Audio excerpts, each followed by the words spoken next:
हम बात करते हैं तो फ्लूइड्स का मीनिंग है which can flow, which can flow, which can flow, जिनका फ्लो हो सकता है, ठीक है, वो फ्लूइड्स के अंदर आते हैं।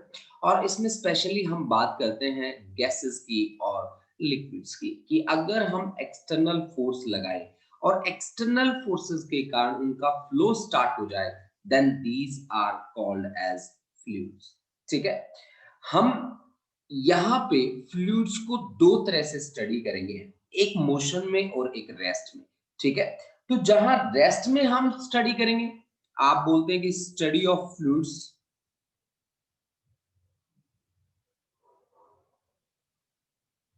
At rest, that is the different branch of physics. This is hydrostatic, hydrostatics, that is hydrostatic। ठीक है, हाइड्रोस्टैटिक ये फ्लूइड्स एट रेस्ट से डील करेगा। ठीक है, फ्लूइड्स एट रेस्ट से डील करेगा कौन? हाइड्रोस्टैटिक। और दूसरा है study of fluids in motion, in motion, that is hydrodynamics, hydrodynamics। एक है हमारे पास हाइड्रोस्टैटिक और दूसरा है हाइड्रोडायनामिक्स। ठीक है, तो हाइड्रोस्टैटिक की जब मैंने बात करी तो मैंने कहा, हाइड्रोस्टैटिक की जब मैंने बात करी तो मैंने कहा कि this will deal fluids at rest, और हाइड्रोडायनामिक्स की जब हमने बात करी तो हमने कहा कि ये फ्लूइड्स इन मोशन से डील करेगा। ठीक है, फ्लूइड्स इन मोशन से डील करने का काम करेगा कौन? Hydrodynamics. Hydrostatic fluid at rest से डील करेगा। ठीक है, तो अब देखो एक वर्ड हम यहाँ पे लेके आए थे कि फ्लूइड्स, फ्लूइड्स के लिए हमने बात लिखी कि विच कैन फ्लो। फ्लूइड्स में हमने गैसेस को भी रखा और हमने लिक्विड्स को भी रखा। ठीक है, अब देखो बच्चों बात आती है हमारी कि फ्लूइड क्या प्रेशर एक्सर्ट करते हैं, क्या वो फोर्स लगाते हैं वॉल्स ऑफ कंटेनर पे। तो ये टॉपिक अब हम नेक्स्ट स्टडी करने वाले हैं। हमारा नेक्स्ट आर्टिकल बनने वाला है कि फ्लूइड्स एक्सर्ट थ्रस्ट। ठीक है, thrust is a kind of force, किस तरह की फोर्स होती है उसकी हम बात करेंगे। ठीक है, हमारे पास कॉन्सेप्ट है fluids exert thrust.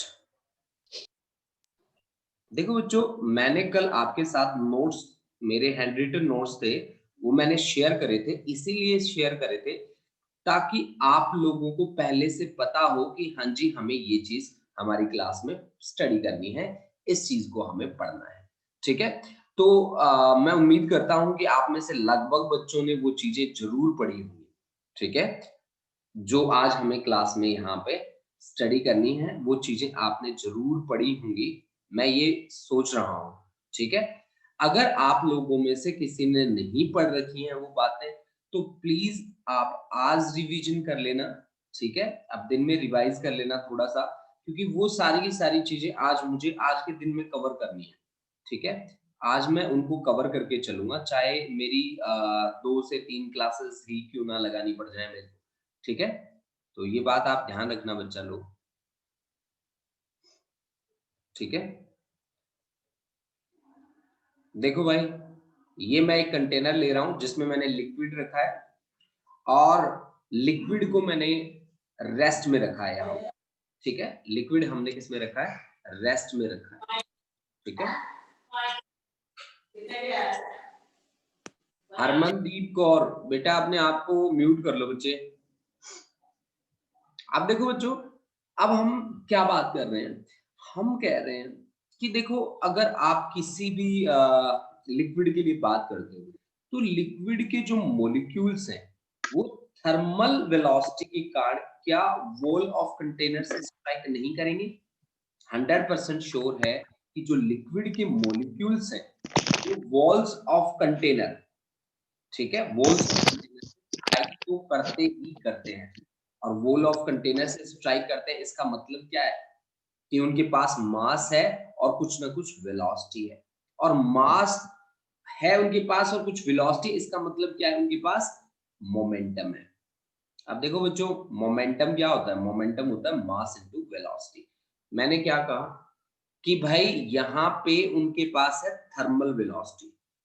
Thermal velocity, thermal velocity का क्या मतलब होता है? जो टेम्परेचर के कारण मिलती है। टेम्परेचर के कारण कैसे मिलती है?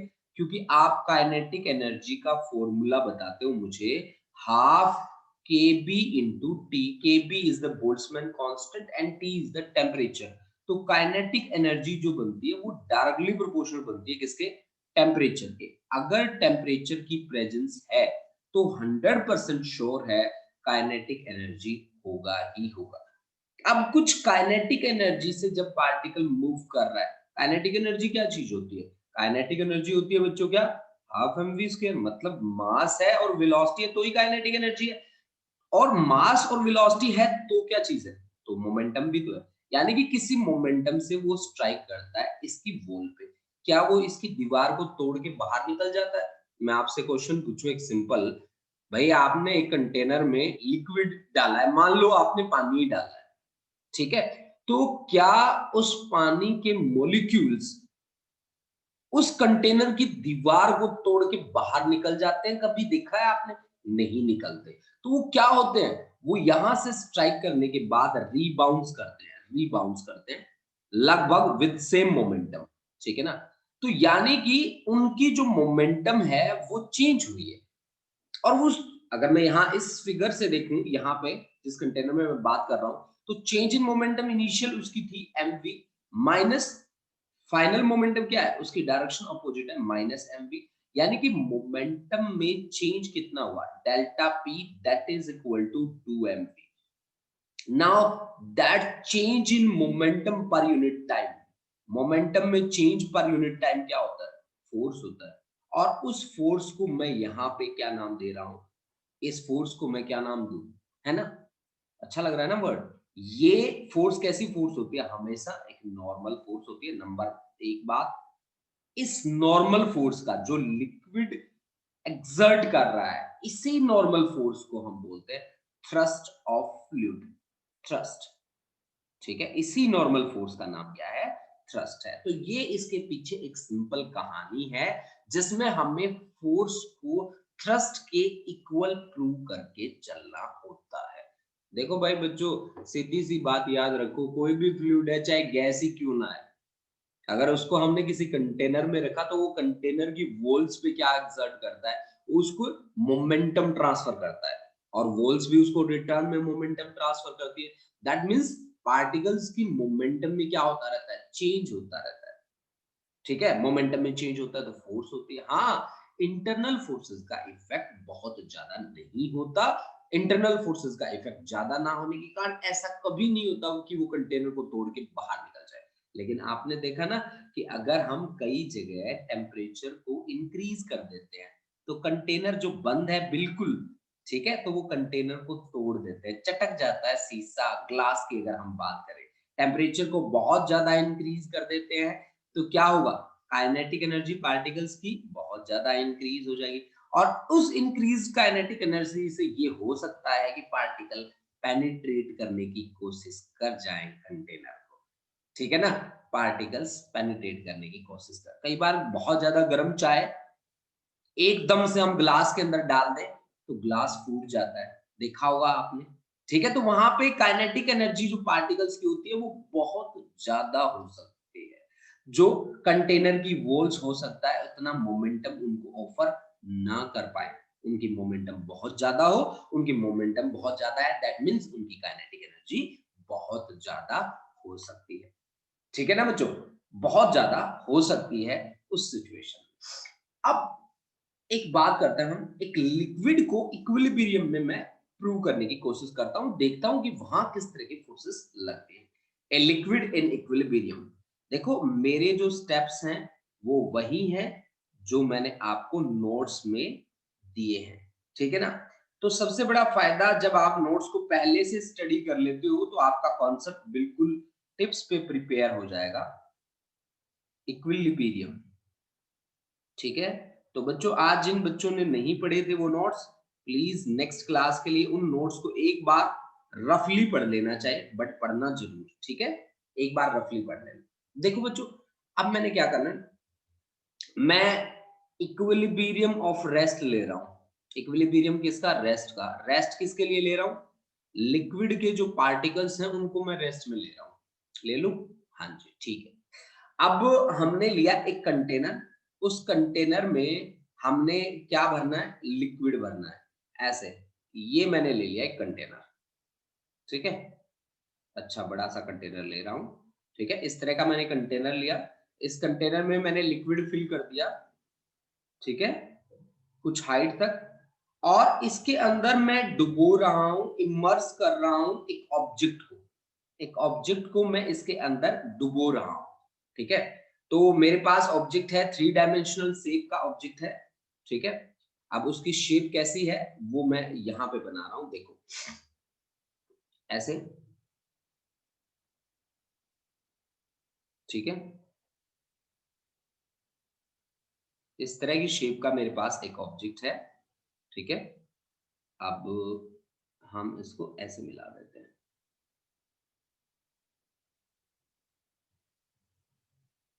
ये देखो बच्चों, इस तरह की शेप का मेरे पास एक ऑब्जेक्ट है, ठीक है, जिसको मैं इमर्स कर रहा हूं, ठीक है। इसके ऊपर मैंने फोर्स लगाई है यहाँ पे, इस तरह से, ठीक है। मान लीजिए कि हमने जो फोर्स लगाई है वो नॉर्मल फोर्स हमने नहीं लगाई है, ठीक है। हमने ऑब्लिक फोर्स लगाई है किसी ना किसी एंगल थीटा पे, ठीक है, किसी ना किसी एंगल थीटा पे। और हमने जो फोर्स लगाई है वो इस डायरेक्शन में लगाई है, मान लो इस डायरेक्शन, ठीक है। इस डायरेक्शन में मैं डायरेक्शन शो कर रहा हूं केवल। अब जब एक्शन होगा तो एक्शन का रिएक्शन भी होगा, तो यानी कि रिएक्शन फोर्स कहां लगनी चाहिए? रिएक्शन फोर्स लगनी चाहिए यहां पे, ठीक है। रिएक्शन फोर्स लगनी चाहिए यहां पे। और उस रिएक्शन फोर्स को हम दो कंपोनेंट में डिवाइड भी कर सकते हैं। वो दोनों के दोनों कंपोनेंट किस तरह से वर्क करेंगे, चलो हम बात करते हैं अभी उस पे, ठीक है। तो हमने क्या कहा, एक्शन का रिएक्शन मतलब आपने जितनी फोर्स लगाई उतना ही क्या हुआ, रिएक्शन भी हुआ। तो अब आप एफ को दो कंपोनेंट में डिवाइड कर सकते हो, एक ये थीटा, तो ये बना आपके पास एफ कोस थीटा। इसका परपेंडिकुलर कंपोनेंट कौन बनेगा? F sine theta. अब आपका लिक्विड किस में है? रेस्ट में है। अगर आपका लिक्विड रेस्ट में है तो ये बात 100% श्योर है कि आपका जो कंपोनेंट है कौन सा, भाई देखो सीधी सोचने वाली बात है, अगर एफ कोस थीटा एक्टिव हुआ तो लिक्विड हमारा रेस्ट में नहीं रहेगा। सीधी सी बात है भाई, है ना, कि एफ कोस थीटा अगर एक्टिव हुआ तो फिर लिक्विड हमारा इक्विलिब्रियम ऑफ रेस्ट को फॉलो नहीं करेगा। यानी कि एफ कोस थीटा का मरना जरूरी है, ठीक है। एफ कोस थीटा का मरना जरूरी है। एफ तो आपका जीरो है नहीं जी, देखो नॉट इक्वल टू जीरो, तो कॉस थीटा आपका क्या होगा? जीरो। और कॉस थीटा जीरो कब होता है? जब थीटा की वैल्यू कितनी हो? 90 डिग्री, ठीक है ना। जब थीटा की वैल्यू 90 डिग्री होगी तभी आपका ये कंपोनेंट क्या हो सकता है? जीरो। अदरवाइज तो इस कंपोनेंट की कुछ ना कुछ वैल्यू होगी। अगर वैल्यू होगी तो लिक्विड आपका मोशन में आ जाएगा, ठीक है। तो इसका क्या मतलब हुआ? थीटा 90 डिग्री होगा, मतलब ये जो थीटा था ये हमेशा 90 डिग्री होगा। 90 होने का मतलब क्या है? ये किस एक्सिस के अलोंग होगा? वर्टिकल के अलोंग होगा। तो इसका मतलब है कि force always acts normal to the surface. इसका मतलब है कि force will always act, will always acts normal to the surface, normal to the surface, normal to the surface। देखो बच्चों, यहां मैं जो बातें कर रहा हूं ना वो लिक्विड एट रेस्ट की बातें कर रहा हूं, मोशन की बातें मैं नहीं कर रहा। सबसे बड़ी बात कि जब आप इस कॉन्सेप्ट को पढ़ रहे हैं आपको ये बात पता होना चाहिए कि मैं जितनी भी बातें यहाँ पे करूंगा वो सारी की सारी लिक्विड एट रेस्ट के साथ डील करके भी बातें करूंगा। मैं ऐसी कोई बात नहीं करूंगा जो आपकी मोशन से डील करेंगे, ठीक है। अब बढ़ते हैं आगे एक नई बात के साथ। यहाँ दो बातें मेरे को पता चली। एक बात मेरे को पता चली, हाँ हाँ ठीक है, पर ब्लेम करता हूं। एक बात मेरे को पता चली कि फ्लूइड्स जो है वो फोर्स लगाते हैं और वो कैसी फोर्स लगाते हैं? नॉर्मल फोर्स लगाते हैं, हमेशा नॉर्मल फोर्स लगाते हैं रेस्ट में, ठीक है। और उस नॉर्मल फोर्स का नाम होता है बच्चों थ्रस्ट। उस नॉर्मल फोर्स का नाम क्या होता है? थ्रस्ट होता है, ठीक है। दो बातें मैंने यहां से सीखी है, एक तो थ्रस्ट क्या चीज होती है, और दूसरा मैंने ये पढ़ा है कि force will always act normal to the surface. इस कॉन्सेप्ट में मैंने इतनी बात पढ़ी है। और इस थ्रस्ट के कॉन्सेप्ट को इंट्रोड्यूस करने में हमारी मदद करते हैं लिक्विड के पार्टिकल्स। लिक्विड के पार्टिकल किसी वेलोसिटी के साथ स्ट्राइक करते हैं to the walls of the container, वो कंटेनर उनको कंटेनर से स्ट्राइक होने के बाद रिबाउंड्स होते हैं, उनकी मोमेंटम में चेंज होता है। That change in momentum per unit time constitute the concept of normal force or thrust. This is all about this article. Now we move to the next article. ठीक है, तो ये इसका एक बेसिक था। आप सभी बच्चों को समझ में आया कि नहीं आया? प्लीज आप बता दीजिए मेरे को, चैट बॉक्स में जाके बता दो बच्चों फटाफट से, ठीक है। फिर हम आगे बढ़ते हैं नेक्स्ट कॉन्सेप्ट पे। क्या आपको समझ में आया कि नहीं आया?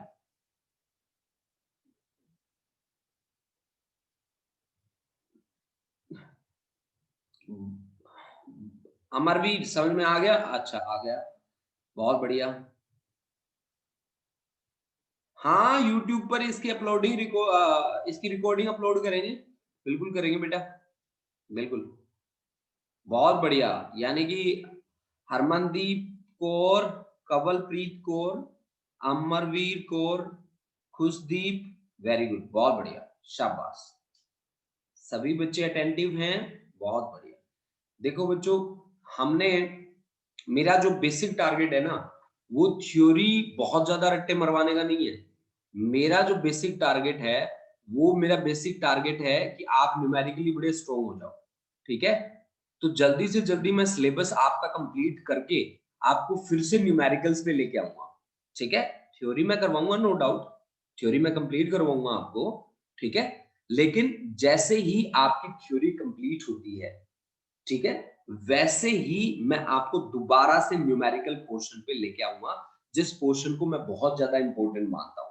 और बिलीव मी, जो बच्चा सोचता है ना कि मैं न्यूमेरिकल कर ही नहीं सकता, उन बच्चों को भी मैं न्यूमेरिकल करा दूंगा। हाँ, कंडीशन है, उनकी करने की इच्छा होनी चाहिए न्यूमेरिकल्स, है ना। कहीं उनका मन ही ना हो न्यूमेरिकल करने का, और वो उनको कहूँ कि हाँ मैं तुम्हें न्यूमेरिकल करा दूंगा, ये पॉसिबल नहीं है। तो प्रेशर ऑफ लिक्विड, देखो बच्चों, प्रेशर ऑफ लिक्विड, देखो बच्चों, जो भी हमारी एक्स्ट्रा क्लासेस लगती हैं, प्लीज आप ज्वाइन कर लीजिए करें, ठीक है, कर लीजिए, क्योंकि वो एक्स्ट्रा क्लासेस आपके सिलेबस को रिवाइज करवा देंगी, आपका एक अच्छा रिवीजन निकाल देंगी, आपकी कॉन्सेप्ट पे कमांड बना के दे देंगे आपको, ठीक है। तो मैं तो यही कहता हूं कि आप वो क्लासेस जरूर ज्वाइन करें, ठीक है। प्रेशर ऑफ लिक्विड, लिक्विड, और मैं कोशिश करूंगा कि अब से आगे जो भी मैं क्लास लूंगा, पहले मैं आपको नोट्स उनके दूंगा, ताकि आपको पहले से पता हो कि हमें क्या चीज पढ़नी है। देखो बच्चों, प्रेशर को हम क्या बोलते हैं? प्रेशर को हम बोलते हैं, प्रेशर सिंपल भाषा में अगर मैं बात करूं तो नॉर्मल फोर्स लिक्विड्स एक्सर्ट करते हैं, लिक्विड एट रेस्ट। तो नॉर्मल फोर्स का फ्लूइड्स में नाम है थ्रस्ट।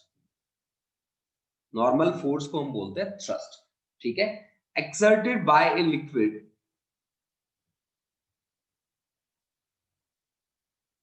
बाय ए लिक्विड, ठीक है, exerted by a liquid at rest,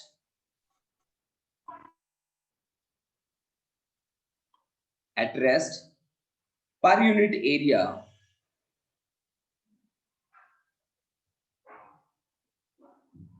per unit area of surface in contact, surface in contact, in contact, ठीक है। This is called, this is called hydrostatic pressure. Hydrostatic pressure की बात करिए मैंने, hydrostatic pressure, ठीक है ना बच्चा पार्टी। हाइड्रोस्टैटिक प्रेशर की हमने यहाँ पे बात करी है, ठीक है। सिंपली हमने कहा है कि प्रेशर क्या होगा, प्रेशर को मैं सिंपल भाषा में लिखूं तो थ्रस्ट पर यूनिट एरिया होगा। थ्रस्ट को नॉर्मल फोर्स पर यूनिट एरिया भी बोल सकते हैं आप लोग, नॉर्मल फोर्स पर यूनिट एरिया, नॉर्मल फोर्स पर यूनिट एरिया। आपको याद है कहीं पे आपने नॉर्मल फोर्स पर यूनिट एरिया के लिए काम किया था? आपको अगर याद हो, नहीं याद है तो मैं आपको बता देता हूँ कि आपके पास एक लिक्विड ड्रॉप था ऐसा, ठीक है ना? और उस लिक्विड ड्रॉप के अंदर आपने वॉल्यूम को डिक्रीज करने का काम करा था, ठीक है ना? और वॉल्यूम में जो चेंज आया था उस चेंज को पर यूनिट ओरिजिनल वॉल्यूम के साथ आपने जोड़ के हमें कॉन्सेप्ट बना के दिया था, ठीक है? वो उसकी ओरिजिनल वॉल्यूम थी V, उसकी जो डिक्रीज हुई थी यहाँ पे वॉल्यूम वो थी V minus delta V। And ये सब कुछ जो हुआ था वो नॉर्मल फोर्स की हेल्प से ही हुआ था। आपने हर जगह नॉर्मल फोर्स अप्लाई करी थी कुछ इस तरह से, जिनकी डायरेक्शंस मैं अब आपको दिखा रहा हूं, ठीक है? ये इस तरह से आपने नॉर्मल फोर्सेस अप्लाई करी थी और नॉर्मल फोर्स अप्लाई करने के कारण उसका वॉल्यूम डिक्रीज हुआ था। And I think that was normal stress, ठीक है? और वॉल्यूम जहां पे डिक्रीज हो रहा था, नॉर्मल स्ट्रेस के कारण एक जगह वॉल्यूम डिक्रीज हुआ, एक जगह लेंथ इंक्रीज हुई, ठीक है? तो वो नॉर्मल स्ट्रेस आपका था फोर्स पर यूनिट एरिया के बराबर, फोर्स पर यूनिट एरिया के बराबर। और जहां स्पेशली वॉल्यूम डिक्रीज हुई थी वो तो केस आपका लिक्विड्स के साथ ही डील करता है बच्चों, लिक्विड्स के साथ ही डील करता है, 100% श्योर बात है ये, ठीक है? कि वो लिक्विड के साथ ही डील करेगा। तो हमने अब प्रेशर को क्या लिखा? प्रेशर को लिखा थ्रस्ट पर यूनिट, या थ्रस्ट पर यूनिट एरिया, ठीक है ना? थ्रस्ट पर यूनिट एरिया। बिल्कुल।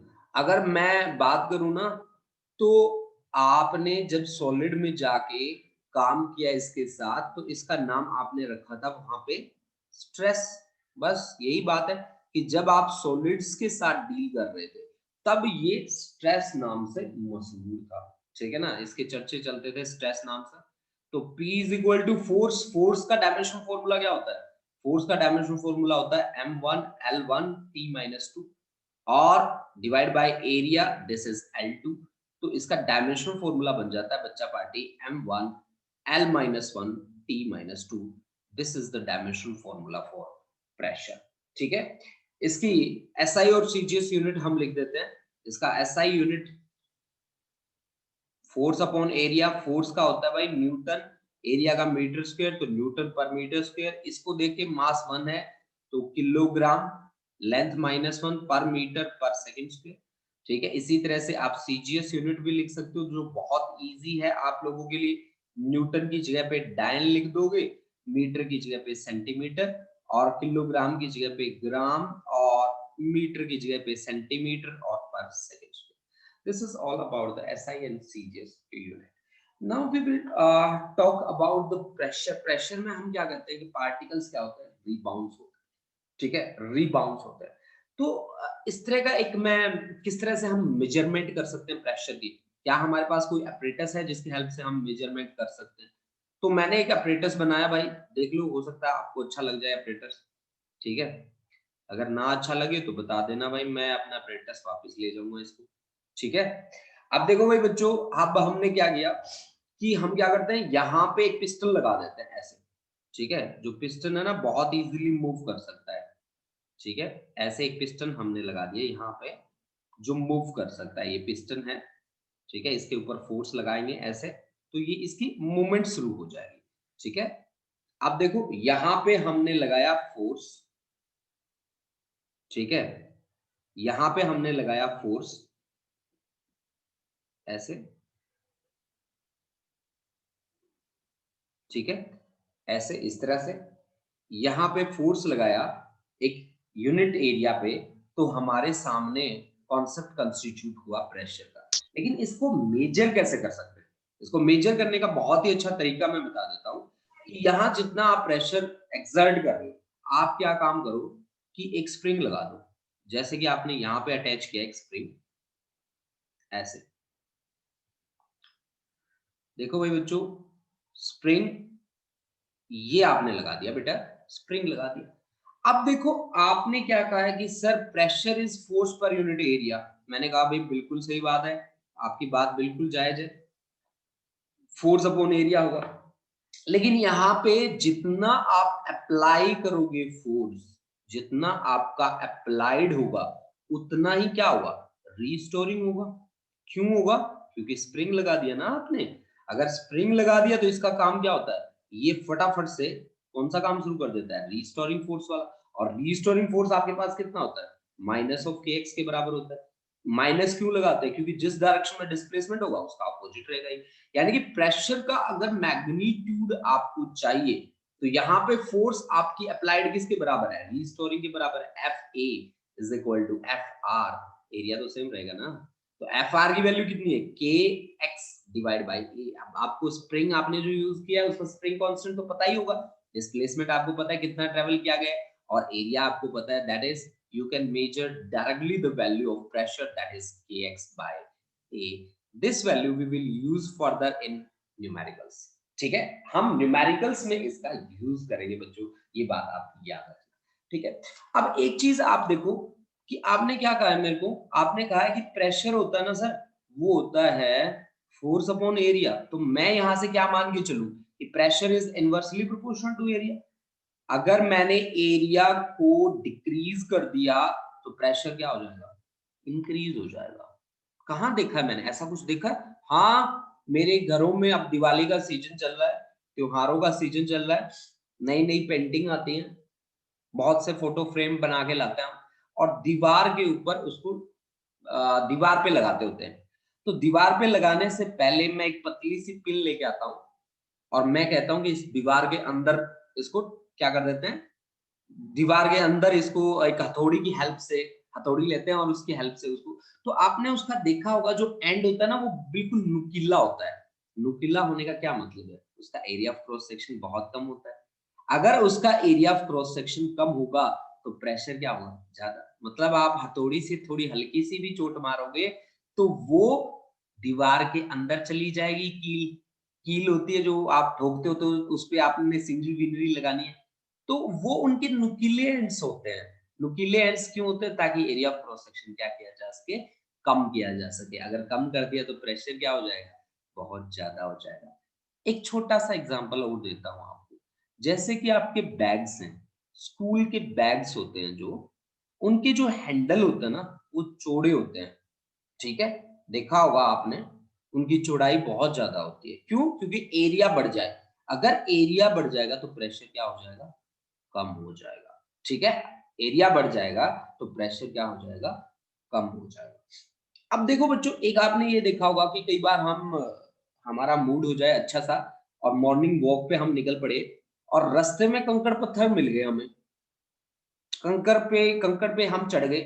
ठीक है, तो जैसे हम उस पे चढ़ते हैं हमें ना दिक्कत होती है, हमें पैरों में चुभन सी होती है। पता है क्यों होती है? क्योंकि वहां वो एरिया कम कवर करते हैं। अगर एरिया कम होगा तो प्रेशर ज्यादा होगा। इसी की बजाय हम अगर रेगिस्तान में चले जाएं, जहां पे बड़ी मिट्टी पड़ी है, उस पे हम चले, हमें मजे आएंगे, है ना, अच्छा लगेगा हमें चलना, क्योंकि वहां पे हमें एरिया ज्यादा मिलेगा। एरिया ज्यादा मिलेगा तो प्रेशर कम फील होगा, प्रेशर कम फील होगा तो हमें क्या आएंगे, मजे आएंगे, हमें अच्छा लगेगा।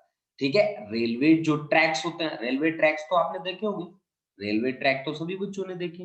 तो रेलवे ट्रैक जो होता है उसके चारों ओर, मतलब आपने देखा होगा कि लार्ज साइज वुडन, वुडन का काम क्या होता है, आयरन लगे होते हैं, सीमेंट के स्लीपर्स लगे होते हैं, सीमेंट के स्लीपर लगे होते हैं, चारों ओर पत्थर बढ़िया बढ़ाए होते हैं। तो वहां पे एरिया को क्या किया जाता है, इंक्रीज किया जाता है। अगर एरिया को इंक्रीज कर देंगे तो प्रेशर क्या हो जाएगा, डिक्रीज हो जाएगा। That's why we use the wooden. वहां पे आपके पास मतलब बड़े बड़े साइज के वुडन लकड़ी के टुकड़े लगे होते हैं, आयरन लगा होता है, सीमेंट के स्लीपर्स लगे होते हैं। ठीक है, तो ये सारी की सारी चीजें आपने देखी होंगी। और ये बात भी आप बोल सकते हैं कि पिन जो होते हैं, pin and nails are made to have pointed ends. ठीक है ना, तो ये बात भी आप कर सकते हैं प्रेशर के लिए। अब देखो बच्चों, प्रेशर कैसी फिजिकल क्वांटिटी है उसके बारे में कुछ एक बातें हैं, वो बातें हम नोट कर लेते हैं। ठीक है, इसको मैं इरेज करने वाला हूं और कुछ बातें हम पढ़ने वाले हैं। ठीक है, अब एक बात देखो कि लिक्विड जो रेस्ट में है, लिक्विड जो आपका रेस्ट में, जिसको आज आप पढ़ रहे हो, हमारे साथ, ठीक है। लिक्विड जो आपका रेस्ट में है वो क्या प्रेशर एक पर्टिकुलर डायरेक्शन में लगाता है? नहीं, वो प्रेशर इसमें भी लगा सकता है, इस डायरेक्शन में भी, इस डायरेक्शन में भी, इस डायरेक्शन में भी, यानी कि प्रेशर उसका जो होगा वो सभी डायरेक्शंस में जाएगा, ऑल डायरेक्शंस। उसके पास कोई पर्टिकुलर डायरेक्शन है? नहीं है। अगर पर्टिकुलर डायरेक्शन नहीं है तो वो कैसी क्वांटिटी है? स्केलर क्वांटिटी है। यानी कि pressure is a scalar quantity. सबसे अच्छी बात है जिसे आप नोट कर सकते हो, pressure is a scalar quantity. ठीक है, प्रेशर को हमने क्या लिखा? प्रेशर जो है वो स्केलर क्वांटिटी है और सभी डायरेक्शंस में जा सकता है। अब मान लो कि हमने कोई कंटेनर ले लिया, ऐसा ऐसा हमने कंटेनर लिया है जी। इस बार हम इस तरह का कंटेनर लेंगे, ठीक है। ये पूरा भरा पिया कंटेनर है, ठीक है ना। और इसको हमने फिल कर रखा है किस किस हाइट तक? एच हाइट तक। इसके ऊपर जो प्रेशर है दैट इज एटमॉस्फेरिक प्रेशर, जिसको मैं मान रहा हूं पी नो, ठीक है। तो इस हाइट के कारण इसकी डेप्थ पे कितना प्रेशर बनेगा टोटल? यहाँ पे प्रेशर कितना बनेगा? तो ये कहता है कि सर जी एटमॉस्फेयर के प्रेशर में जोड़ दो किसको? H rho g, where rho is the density of liquid, density of liquid, density of liquid. Density का मतलब होता है मास पर यूनिट वॉल्यूम। जी को आप सभी लोग जानते हो, जी से तो आपकी जानकारी हो गई थी ग्रेविटेशन वाले चैप्टर में। जी की वैल्यू कितनी होती है? 9.8 मीटर पर सेकंड स्क्वायर, ठीक है ना। मीटर पर second square on the surface of earth, ठीक है। तो डेंसिटी ऑफ लिक्विड हर एक ऑब्जेक्ट, हर एक लिक्विड की अलग अलग होगी। अगर हम पानी की बात करें तो पानी की डेंसिटी होती है 10⁻³ किलोग्राम पर क्यूबिक मीटर। एसआई में, सीजीएस में 1 ग्राम पर क्यूबिक सेंटीमीटर, ठीक है ना। ये उसकी डेंसिटी होती है, इसकी पानी की, वाटर की, ठीक है। ये एसआई सिस्टम में डेंसिटी, और ये है बेचारी सीजीएस वाली, ठीक है। ये है आपके पास सीजीएस वाले। तो अब देखो बच्चों, अब हमने क्या बात करी कि P is equal to p naught, ये एटमॉस्फेयर है हमारा, वो भी तो कहाँ रुकता है? वो भी तो प्रेशर एक्सर्ट करता है ना, मानता तो है नहीं। हम तो कहते हैं उसको आराम से बैठा रहे, क्यों बिना काम के प्रेशर लगा रहा है, ठीक है। लेकिन वो नहीं मानता भाई, ठीक है। अब अगर हम बात करें मीन प्रेशर की, कि यहाँ पे इस वॉल पे एक ये वॉल है और एक ये इधर वाली वॉल है, इस पे मीन प्रेशर कितना होगा? तो मीन प्रेशर हाफ कर लो, सीधी सी बात, एच रो जी बाय 2। ये आपका मीन प्रेशर है। हाइट के कारण तो इतना ही लगता है ना, ये ऊपर वाला तो एटमॉस्फेयर के कारण है। तो हाइट के कारण जो लग रहा है उसका मीन अगर मुझे निकालना हो तो वो आपके पास क्या आएगा? H rho g divide by 2। अब एक छोटा सा कॉन्सेप्ट है जी, इस कॉन्सेप्ट को तो सीधा ही आप लिख लो, चाहे रिलेटिव डेंसिटी, ठीक है। Relative density, density, relative density is the ratio of density of a substance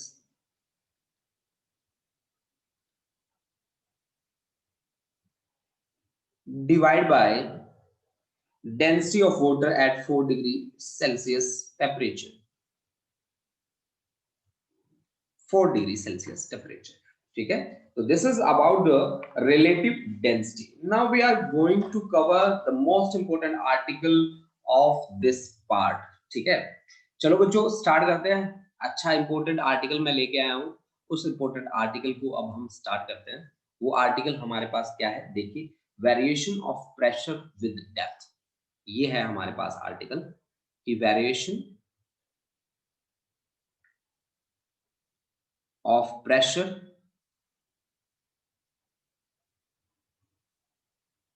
with depth, with depth।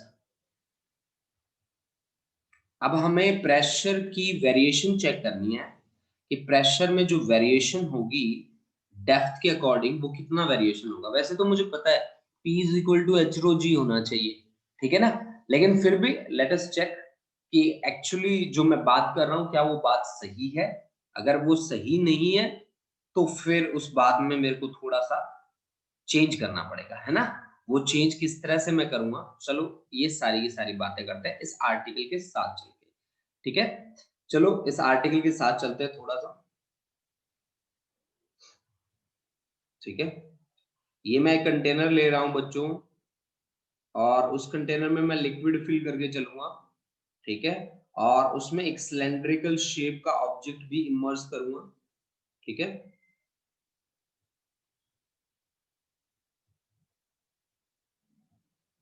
ये देखो भाई बच्चों,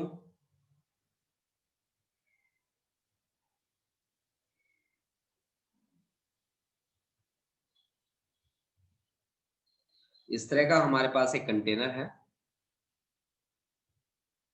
ये देखो, इस तरह का एक कंटेनर है, देखो भाई बच्चों।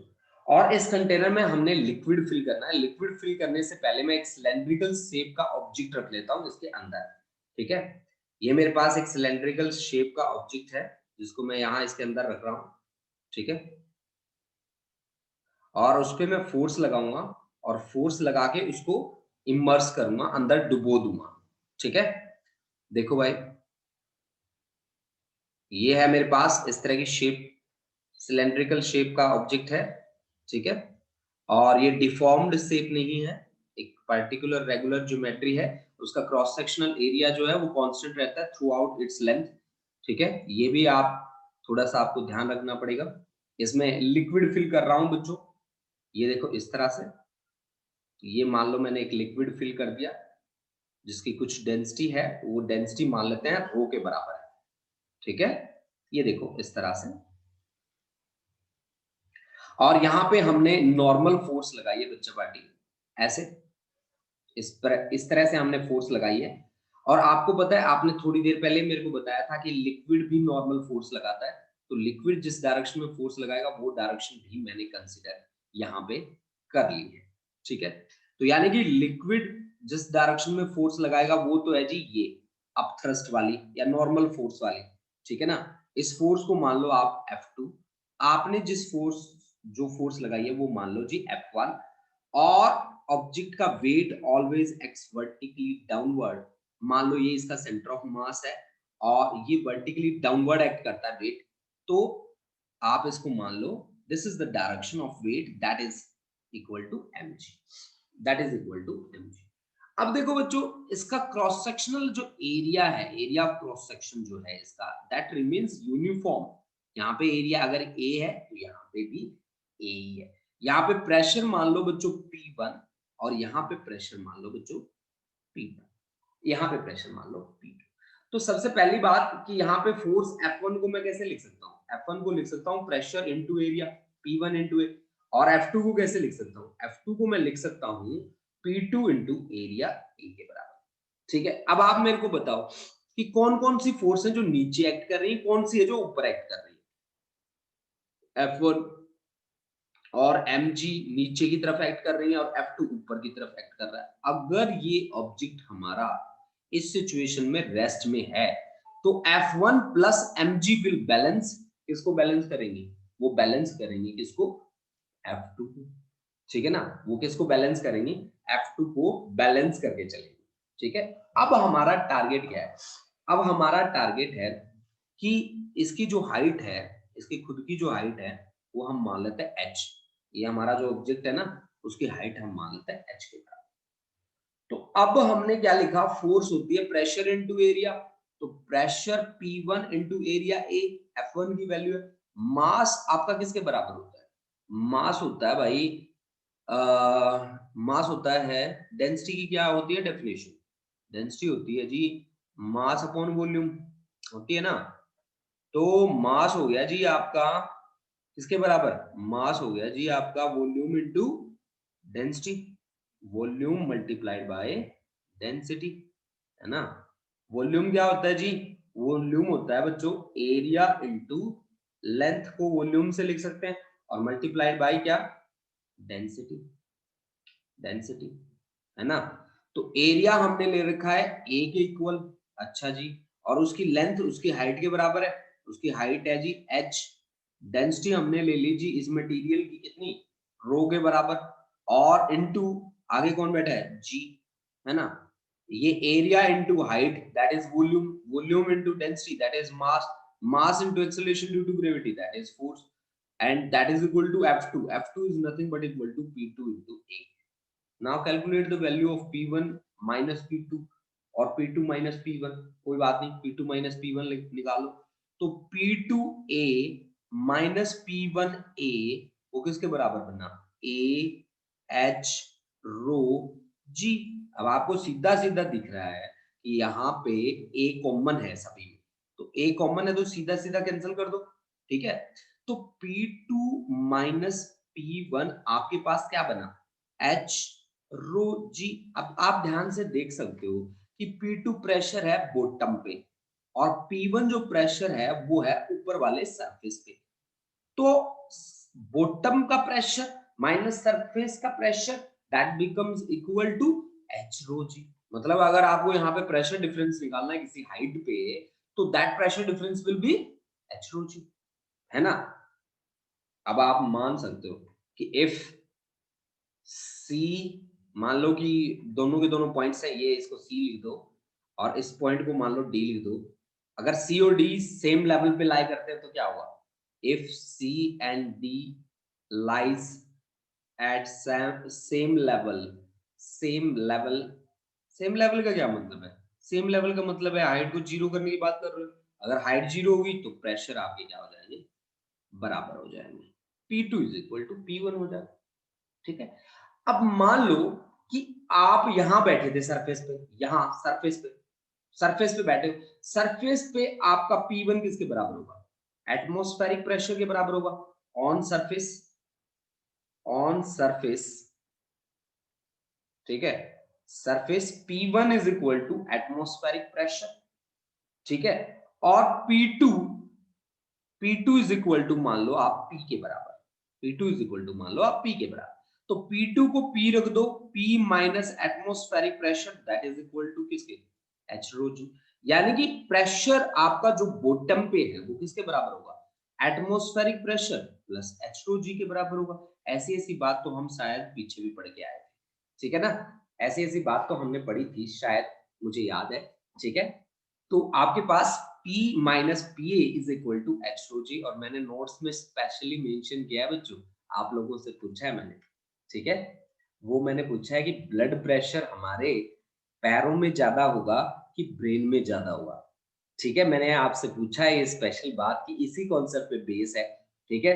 तो आपके पास P minus P A that is equal to h rho g, इसी बात पे बेस है कॉन्सेप्ट ब्लड प्रेशर का, कि ब्लड प्रेशर कहाँ ज्यादा होगा। तो वो आप मेरे को आंसर करेंगे सभी बच्चे, ठीक है। तो अब देखो बच्चों, अब मेरे पास ये जो कॉन्सेप्ट बना है हाइट के लिए प्रेशर डिफरेंस मेरा आ गया, सीधी सीधी सी बात है, हाइट के लिए प्रेशर डिफरेंस आ गया मेरे पास H rho g. That is not singly the pressure. This is the pressure difference for some height. That height is H. Rho is the density of material and G be the acceleration due to gravity. तो सभी बच्चे बताएंगे क्या सभी बच्चों को समझ में आया कि नहीं आया, ठीक है। प्लीज आप चैट बॉक्स में जाइए और मेरे को बताइए। अच्छा, हरमनप्रीत कह रहा है कि पैरों में ज्यादा होगा प्रेशर, ठीक है। अमरवीर हाँ जी समझ आ गया, ठीक है।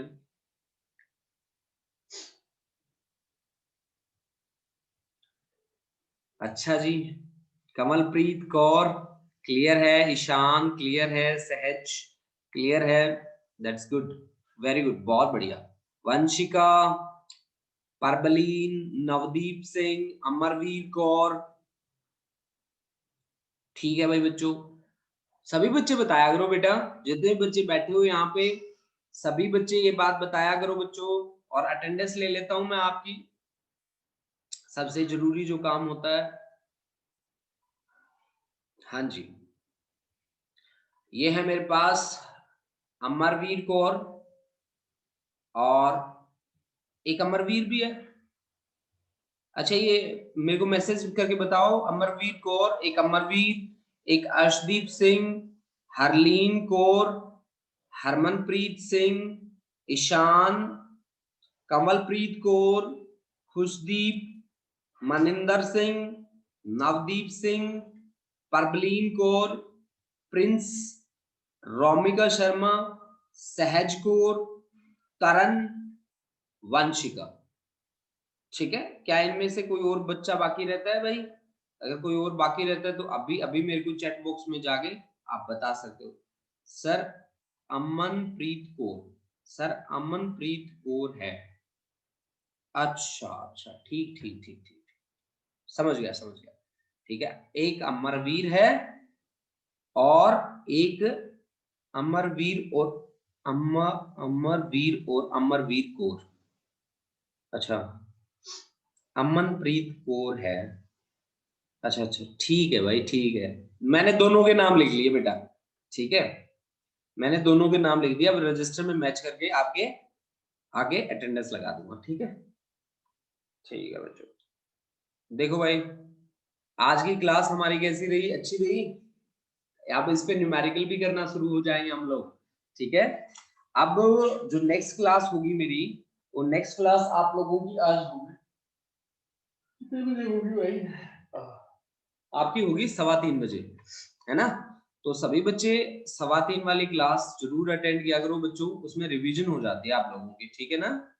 तो है ना, उसमें रिवीजन हो जाती है।